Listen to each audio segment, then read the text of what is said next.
On a Saturday in late June, the kind of day where the air feels thick with warmth and the sun hangs high like a lazy spotlight, a woman sat by her backyard pool in the Oak Ridge neighborhood. She wasn't doing anything unusual, just resting on a faded blue lounge chair, bare feet tucked under her, a tall glass of iced tea sweating in the heat beside her.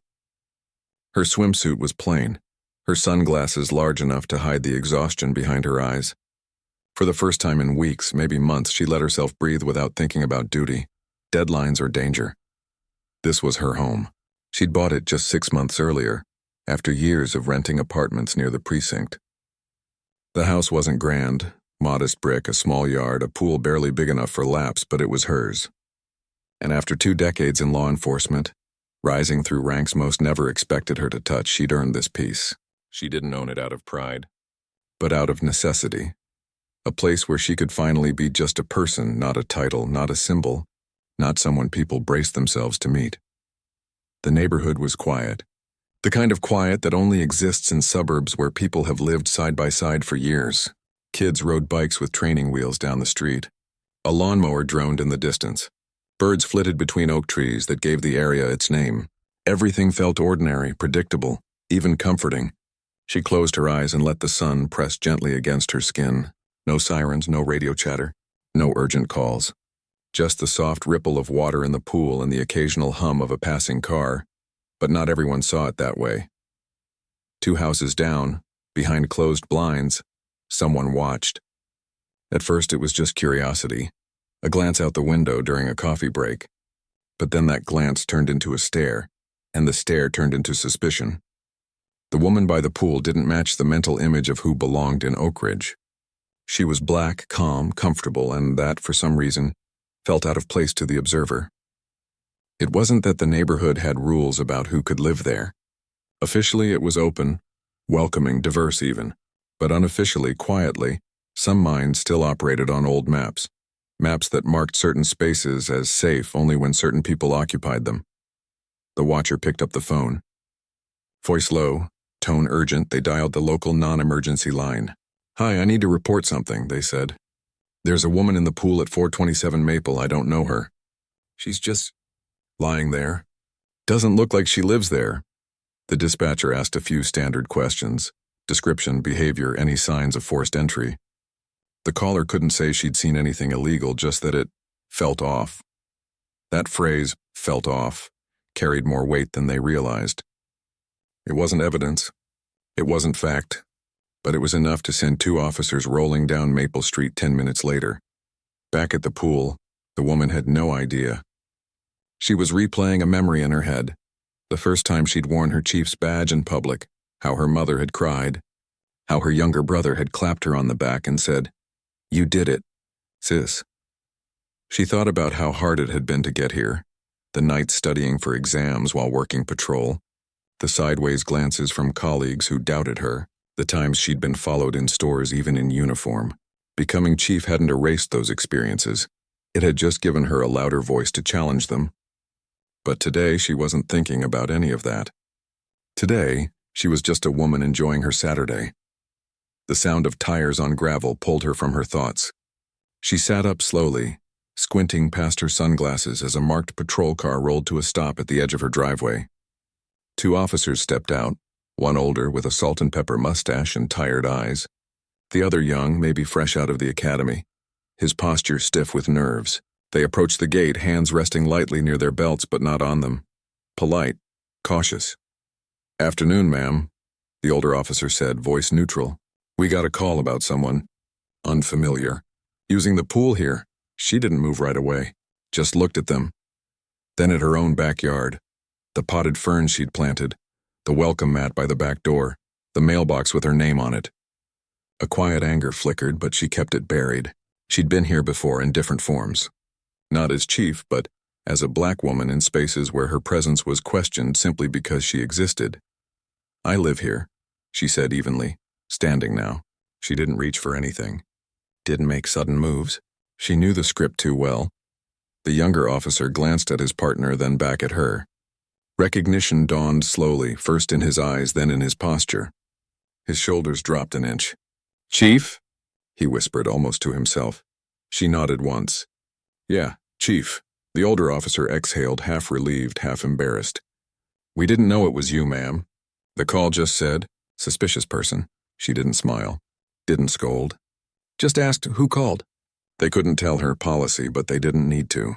She already knew the type, the kind of person who sees a black woman at ease and assumes something must be wrong. Not because of what she's doing, but because of who she is. After a few awkward minutes of apologies and assurances, the officers left. The patrol car disappeared down the street. The neighborhood returned to its lazy hum, but something had shifted. The peace she'd been soaking in was gone, replaced by a familiar weight, the weight of being seen as a problem just for existing in her own space. She sat back down on the lounge chair, but the sun didn't feel as warm anymore. The iced tea tasted flat. She stared at the water, rippling gently in the breeze, and wondered how many Saturdays it would take before she could relax here without someone deciding she didn't belong. She wasn't angry at the officers. They were just doing their job, responding to a call. But the call itself, that was the wound.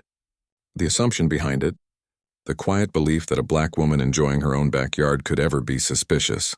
She took a deep breath. This wasn't the first time. Wouldn't be the last, but today she chose not to let it steal the whole day.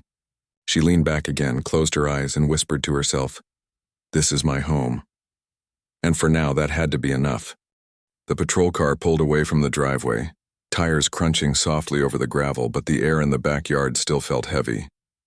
The woman stood there a moment longer, bare feet on warm concrete, arms crossed loosely over her chest. She wasn't shaking. She'd trained herself long ago not to show that kind of reaction. But inside, something simmered. Not rage exactly, more like disappointment wrapped in weariness. She'd hoped this house, this quiet street with its neatly trimmed hedges and porch swings would be different. A place where she could finally just be without having to prove she belonged. Inside the house, she toweled off slowly, the fabric rough against her skin. She changed into soft cotton shorts and a loose t-shirt, then walked to the kitchen to refill her glass. The ice clinked as she poured, the sound oddly loud in the stillness. She thought about calling someone, her sister maybe, or her best friend from the academy, but what would she say? Got reported for sunbathing again? It sounded absurd out loud. And yet, it had happened. Again. Meanwhile, back at the precinct, the two officers who'd responded to the call were already fielding quiet questions. Word traveled fast in a department that size, especially when it involved the chief. The younger officer, still flushed with embarrassment, tried to explain what happened during roll call. She was just lying there. In her own pool. We didn't know it was her at first. His voice trailed off. The sergeant just nodded, lips pressed into a thin line. Everyone understood. No one said it outright, but they all knew the real story wasn't about a mistaken identity. It was about who gets to look normal in a neighborhood like Oak Ridge. By lunchtime, the incident had become a hushed topic in the break room. Some officers shook their heads. Others exchanged glances that said more than words ever could. One veteran, a man who'd served alongside the chief for nearly 15 years, muttered into his coffee, "After everything she's done for this department, someone calls her suspicious for wearing a swimsuit in her own yard?" Nobody argued. They didn't need to. The injustice sat in the room like smoke, visible, uncomfortable, impossible to ignore. But the chief didn't come into the station that day. She'd taken personal time, something she rarely did. Instead, she spent the afternoon walking through her garden, pruning dead leaves from her tomato plants, checking the soil moisture like it mattered more than anything else. It was a small act of control in a world that kept reminding her how little control she really had over how others saw her. Later that evening, her phone buzzed. A text from the watch commander. Heard what happened. "You okay?" She stared at the screen for a long time before typing back. "I'm fine. Just tired." She didn't add more. She didn't need to. The commander would understand. What she didn't know, and what no one told her, was that the dispatcher who'd taken the original call had replayed the audio twice. Not because it was urgent, but because something about the caller's tone stuck with her. There was no panic, no real concern, just a cold certainty that a black woman by a pool must be out of place. The dispatcher, a woman who'd grown up in a neighborhood not unlike Oak Ridge, felt a knot form in her stomach. She filed the call under unfounded, But she also made a note in her personal log, not for discipline, just for memory, for truth. Back in Oak Ridge, the neighbor who'd made the call was having a very different kind of evening. They sat at their kitchen table, replaying the moment in their head. Had they overreacted? Maybe. But they told themselves it was just about safety. Anyone would have done the same. They whispered to their reflection in the dark window. Except, would they? If the person in the pool had been white, middle-aged, maybe reading a newspaper with a dog at their feet, would they have called then? The question lingered unanswered. The next morning, the chief woke before sunrise. Old habits. She made coffee, black and strong, and stood at the back door looking out at the pool. The water was still reflecting the pale pink sky. She thought about draining it, selling the house, moving somewhere no one knew her name or her rank, somewhere she could disappear into the background. But then she remembered why she'd taken the job in the first place, not for power but for change. And change didn't happen when you walked away. At the precinct, things were different. Officers moved with a little more awareness. Conversations in the hallway were quieter, more thoughtful. A training captain quietly added a new scenario to the next de-escalation workshop, responding to bias-based calls. Not by name, not as a punishment, but as a lesson. Because what happened to the chief wasn't just about her. It was about every person who'd ever been followed in a store, questioned in their own lobby, or treated like a threat for existing while black. By midweek, the story had reached the mayor's office, not through formal channels but through a chain of concerned voices. The mayor didn't call the chief directly. That would have felt performative. Instead, they sent a short email. "If you ever want to talk about community trust, my door is open." The chief read it, then deleted it without replying. She didn't need gestures. She needed action, but something else happened too. Something quieter, harder to measure. A few neighbors started nodding when they saw her on walks. One left a basket of zucchini from their garden on her porch with a note that just said, "From 431. No name, no explanation.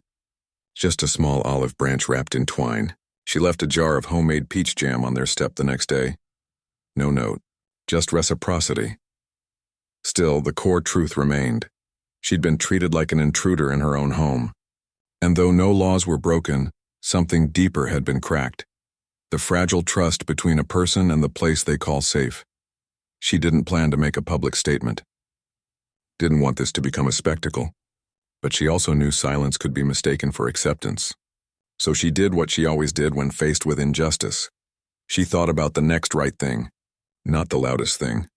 Not the angriest. Just the next right step. And that step, she decided, wouldn't be about blame. It would be about understanding. Because the person who called didn't see a chief. They saw a stereotype. And until that changed, nothing else would. For now, she kept tending her garden, kept drinking her coffee at dawn, kept showing up as herself in full dignity, even when the world tried to shrink her down to a suspicion. Because belonging wasn't something you asked for. It was something you claimed quietly every single day. The Oak Ridge neighborhood had always prided itself on being close-knit. Front porches were for evening chats. Driveways doubled as lemonade stands in summer, and most folks knew each other by first name or at least by the color of their mailbox. But in the days after the pool incident, that closeness began to feel more like a cage. Whispers replaced greetings. Eyes darted away during sidewalk encounters. And the usual Saturday morning coffee circle at the corner house went quiet for the first time in years. At first, no one mentioned what happened outright. But it hung in the air like humidity before a storm, felt by everyone, named by no one. Some neighbors genuinely didn't know the details. Others knew too much. A few had even seen the patrol car pull up that Saturday afternoon, and connected the dots later when they heard rumors about the new police chief living on Maple Street.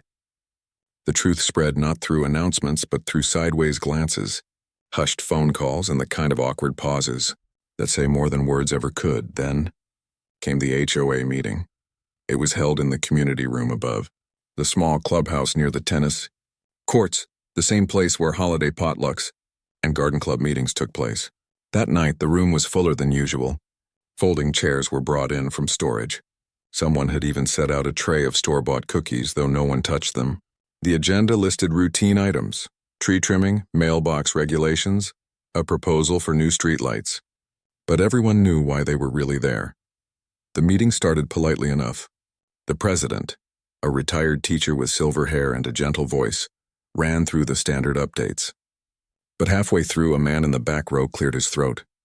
He'd lived in Oak Ridge for 23 years, he said. Raised his kids here. Never had a problem. But lately, he added, shifting in his seat, things feel different. People are on edge. And I think we need to talk about what happened on Maple Street. A ripple went through the room. Some nodded. Others stiffened. It was just a misunderstanding, someone offered quickly. No harm done. But that's the thing, another voice cut in. This one younger, sharper. It wasn't just a misunderstanding. Someone saw a black woman in a swimsuit and assumed she didn't belong. That's not a mistake. That's a pattern. Silence fell. Heavy. Real. The woman who lived 3 doors down from the chief spoke next. She'd never met her, but she'd seen her walking her dog at dawn. Always polite, always quiet. I keep thinking, what if that had been me? She said, voice trembling slightly. Would anyone have called the police because I was sunbathing?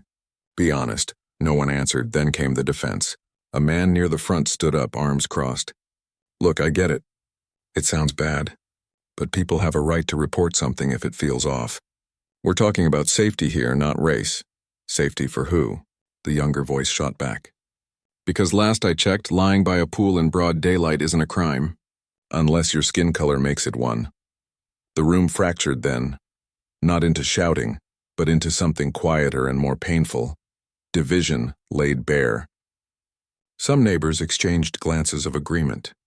Others looked down at their laps, ashamed. A few shifted uncomfortably, as if trying to disappear into their chairs. The retired teacher tried to steer the conversation back to streetlights, but the moment had passed. The truth was out, and it wouldn't be tucked away again. Back at 427 Maple, the chief didn't attend. She'd been invited. Technically, all homeowners were, but she knew her presence would change the tone.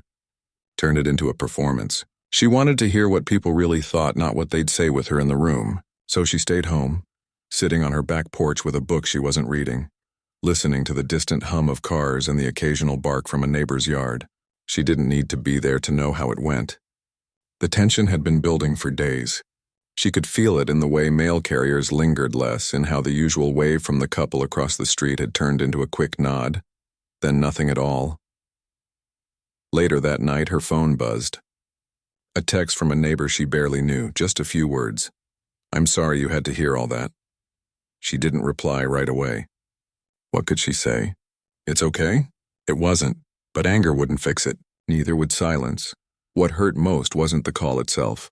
It was the realization that her home, this place she'd chosen for its peace, its trees, its promise of normalcy, was still not a place where she could simply exist without explanation. Every time she stepped outside, she wasn't just a person. She was a question, a symbol, a test of someone else's comfort, and yet she refused to leave. Not because she was stubborn, but because leaving would mean letting fear win, letting the idea that she didn't belong become fact. She'd spent her whole career fighting for fairness, for dignity, for the right of every person to walk through the world without being treated like a threat. She couldn't abandon that now, especially not in her own backyard. Over the next few days, small things began to shift. A teenager who delivered newspapers started leaving the paper neatly on her doorstep instead of tossing it onto the lawn. The elderly woman who walked her poodle every morning began saying good morning instead of just smiling. One afternoon, a package arrived with no return address, just a potted lavender plant and a note that read, "For your garden, welcome."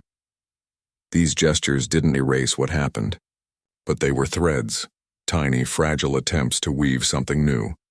Still, the deeper wound remained, the unspoken belief that comfort and safety belong only to certain kinds of people in certain kinds of neighborhoods. And until that belief was named, challenged, and changed, incidents like this would keep happening, not just to her, but to others who dared to exist outside someone else's narrow definition of normal. She thought about her brother often during this time. He'd been stopped by police 3 times before his 21st birthday for fitting a description, for walking too late, for looking suspicious. He used to joke that his crime was breathing while black. She'd laughed then. Now the joke felt like a warning. She wasn't just living in Oak Ridge. She was holding space in it. making room for a truth many didn't want to see, that belonging isn't granted by skin color, last name, or job title. It's claimed by showing up day after day and refusing to be made small. And so she kept watering her plants, kept walking her dog, kept sitting by the pool, even if she wore a robe now just to avoid another call. Not because she was hiding, but because she was choosing her peace on her own terms. The neighborhood hadn't changed overnight, but something had cracked open. And through that crack, light and maybe, just maybe, understanding could finally get in.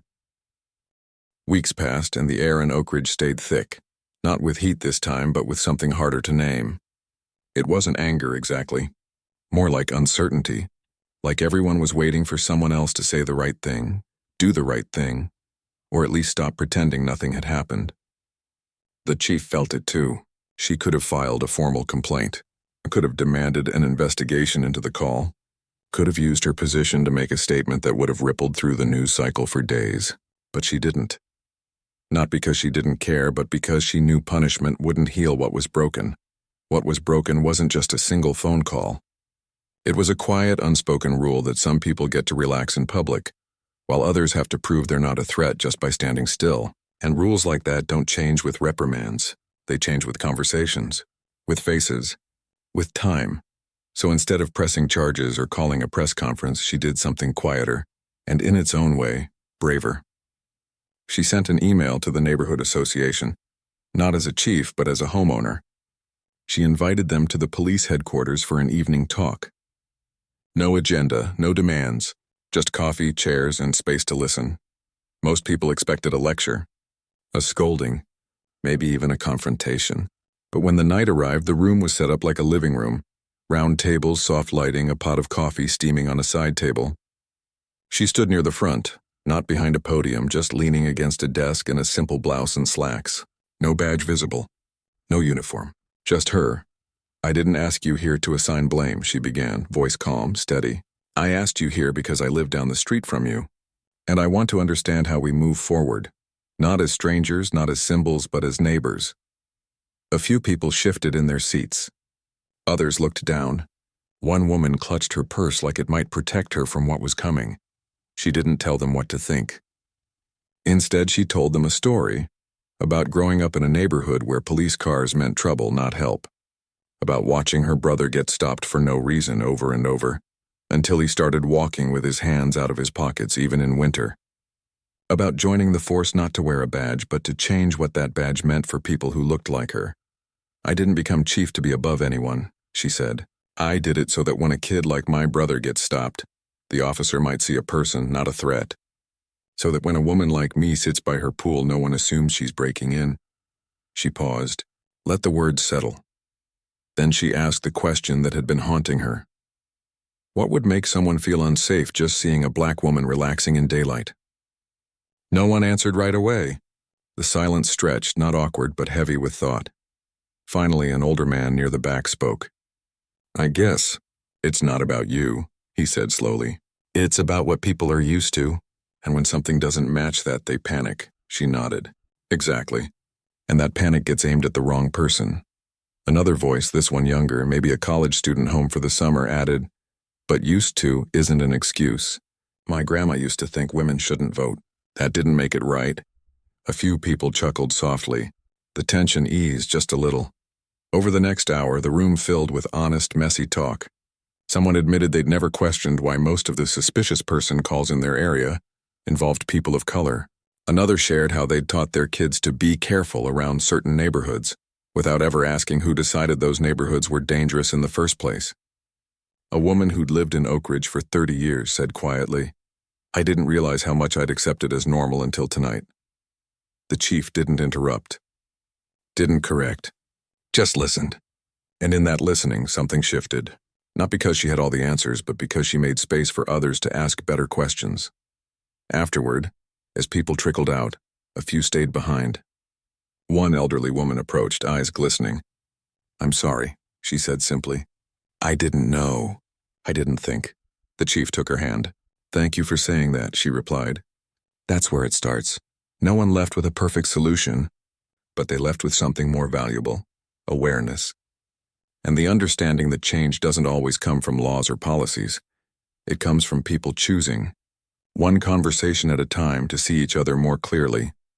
Back home that night, the chief sat on her porch again. The moon was full, casting silver light over the pool. She felt tired but lighter. Not because everything was fixed, far from it, but because she'd chosen connection over confrontation. And in doing so, she'd reminded everyone, including herself, that healing begins when we stop hiding behind assumptions and start showing up as humans. In the days that followed, small things changed in Oak Ridge. The neighborhood watch group revised its guidelines, adding a section on unconscious bias. A few residents signed up for a community dialogue series the police department was launching, and slowly, carefully, people started talking, not just about safety but about belonging. The chief kept showing up too, not as a symbol, but as a neighbor. She waved to kids on bikes, chatted with the mail carrier, left extra tomatoes from her garden on doorsteps. She didn't need thanks. She just needed to be seen, not as a chief, not as a lesson, but as a person who belonged, simply because she was there. And that, more than any policy or punishment, began to rewrite the story of Oak Ridge, one honest moment at a time. Summer began to soften into early fall, the kind of season where the air smells like dry grass and the light turns golden in the late afternoons. On Maple Street, the neighborhood had settled into a new rhythm, not perfect, not fixed, but different. Quieter in a good way, more thoughtful. People still kept to themselves, but now there was a nod here, a wave there, a shared smile over a barking dog or a fallen branch after a storm. It wasn't sudden. It wasn't dramatic, but it was real. And on a Saturday, much like the one that started it all, the chief returned to her pool. She didn't make a show of it. No announcement, no statement. Just a lounge chair dragged back into place, a fresh glass of iced tea and the same plain swimsuit she'd worn that first time. The sun warmed her shoulders as she sat down, eyes closed, listening. The distant laughter of kids playing basketball. The rustle of leaves in the breeze. The low hum of a lawnmower 2 streets over. Ordinary sounds. Peaceful sounds. The kind that mean you're home. But this time, she wasn't alone for long. Around mid-morning, a neighbor from 3 doors down appeared at the side gate holding a pitcher and 2 glasses. Made too much lemonade, they said, voice a little nervous but kind. Thought you might want some. The chief smiled, really smiled, and invited them in. They sat together in comfortable silence for a while, watching dragonflies skim the water's surface. No apologies were spoken. None were needed. Just presence. Just shared space. Later that afternoon, another neighbor stopped by. This one, someone she'd never spoken to before. They'd brought a plate of cookies, still warm from the oven. My granddaughter helped bake them, they said, setting the plate on the patio table. She insisted I bring some over. The chief thanked them, and they lingered just long enough to admire the blooming hibiscus by the fence before heading back home. It wasn't a parade. It wasn't a grand reconciliation. But it was something deeper, a quiet acknowledgement that she belonged. Not because of her title, not because she'd demanded it, but because she'd stayed. Because she'd chosen to keep showing up even when it hurt. The person who'd made the original call never came forward. Never knocked on her door or sent a note. But they did start showing up at the monthly community safety walks the chief had quietly launched. A low-key event where residents and officers walked the neighborhood together. Not to patrol, but to connect. They never spoke directly to her, but they came every time. And each time they listened. Asked questions, smiled at kids. That too was a kind of change. Slow, imperfect, human. Inside the department, things had shifted as well. New recruits now received training that included real scenarios like the one on Maple Street, not to shame, but to build awareness. Veteran officers began mentoring younger ones on how to respond to calls rooted in bias without escalating them, and the chief made it a point to walk the neighborhoods herself. Not in uniform, just in jeans and a cap, stopping to chat with shop owners, parents at bus stops, teens on benches. She wasn't trying to be liked. She was trying to be known, not as a symbol, but as a person who cared. Back in Oak Ridge, the HOA meeting the following month felt different. There was laughter. There was debate, but it was about flower beds and recycling bins, not suspicion and safety. When someone mentioned the need for more streetlights near the park, another neighbor added, "And maybe we could ask the chief's office about adding a community bench too." It was said casually, like it was normal, like she was just part of the fabric now, and in a way she was. One evening, as the chief sat on her porch watching fireflies blink on in the dusk, she thought about how far they'd come, not just the neighborhood, but herself. She'd once believed that leadership meant standing apart, being strong enough to carry everything alone. But this experience had taught her something else, that real strength sometimes looks like staying put, like letting people see you tired, hurt, human, like trusting that change can grow from small, stubborn acts of presence. She still had hard days. Days when a sideways glance or a too long pause reminded her that the world hadn't magically become fair. But those days no longer defined her, because now there were also days like this, warm, quiet, full of ordinary grace. The story never made the news. There were no viral headlines, no dramatic courtroom scenes, no tearful interviews. And maybe that was the point. Real change rarely happens in spotlights. It happens in backyards, in lemonade shared over fences, in the courage to say I was wrong or I'm sorry or simply I see you now. Years later, when new families moved into Oak Ridge, they'd hear bits and pieces of what happened, not as gossip but as a quiet lesson. That's the chief's house, someone might say gently. She's the one who taught us to look twice before we call. And the kids who grew up there would learn without even realizing it that a person sunbathing by a pool is just that, a person. Not a threat, not a mystery. Just someone enjoying a Saturday. For the chief, that was enough. More than enough. She never drained the pool, never sold the house. Instead, she kept tending her garden, kept hosting small gatherings on summer evenings, kept walking her dog down streets where people now greeted her by name. Not chief, just her name, just her. And on clear weekends, if you passed by 427 Maple, you might still see her by the water, lounging in the sun, sunglasses on, glass in hand, finally, fully, at peace. Not because the world had changed overnight, but because she'd refused to let it shrink her. Because she'd chosen, again and again, to claim her right to exist, calmly, joyfully, unapologetically, in the place she called home. And in that simple act, she gave others permission to do the same.